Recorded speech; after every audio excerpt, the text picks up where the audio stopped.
যাদের ভুলের কারণে আমাদের এই তরুণ প্রজন্মকে বছরের পর বছর খেসারত দিতে হয়েছে, রাস্তায় এসে রক্ত দিতে হয়েছে, যারা আবার টাকা নিয়ে বের হবে পাঞ্জাবি সহ ধরে তাদেরকে বেঁধে রাখতে হবে।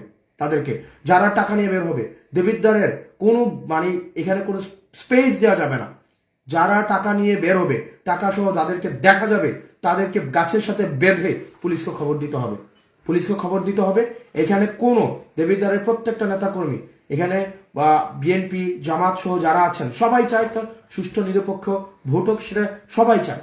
এবং এক্ষেত্রে যারা অর্থ নিয়ে দেবিদ্বারে এখন আপনারা ঢুকেছেন, আপনাদের প্রত্যেকের চূড়ান্ত পরিণতি দেখে নেওয়া হবে।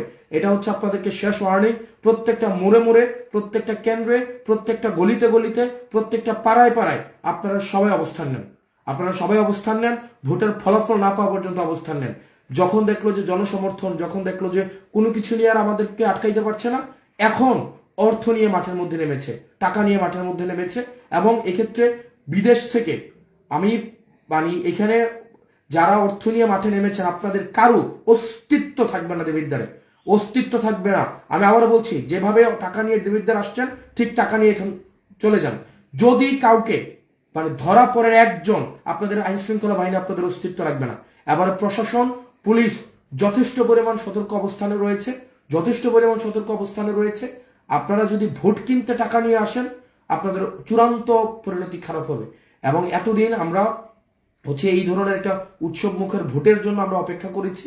নির্বিঘ্নে মানুষ ভোট দিবে, যাকে খুশি তাকে দিবে। অথচ আপনারা যেটা করেছেন, আপনারা আনুষ্ঠানিকভাবে ঘোষণা দিচ্ছেন যে আপনার বিরুদ্ধে ভোট দিলে আপনি বাড়িঘর জ্বালিয়ে দিবেন, আপনি কাউকে থাকতে দিবেন না, সবাইকে ধ্বংস করে দিবেন। এই ধরনের পরিবেশ দেবিদ্বারে হইতে দেওয়া হবে না। যারা এই ধরনের পরিবেশের পরিস্থিতির, যারা গতকাল এবং এখন থেকে যারা এই ধরনের সবাইকে হুমকি ধামকি দিচ্ছেন, আপনাদেরকে প্রতিরোধ করা হবে। আপনাদেরকে সবাইকে সাথে নিয়ে প্রতিরোধ করা হবে। আমি এখন থেকে মাঠে আছি। যেখানেই দেখবেন আপনাদের কোনো ধরনের জটিলতা তৈরি হচ্ছে, অর্থের কোনো ধরনের ছড়াছড়ি শুরু হয়েছে, পেশি শক্তি দেখানো হচ্ছে, আমাদের এনসিপির কন্ট্রোল রুম দেবিদ্বার আপনারা জানাবেন। এরপর আপনাদের আইন শৃঙ্খলা বাহিনীকে জানাবেন, ম্যাজিস্ট্রেটকে জানাবেন, পুলিশকে জানাবেন। আমরা জনতাকে সাথে নিয়ে আমরা সেটাকে প্রতিরোধ করব। এখন থেকেই, এই মুহূর্ত থেকে আপনার ফলাফল না হওয়া পর্যন্ত দেবিদ্বারের প্রত্যেকটা ইউনিয়নে আমি এখন যাচ্ছি।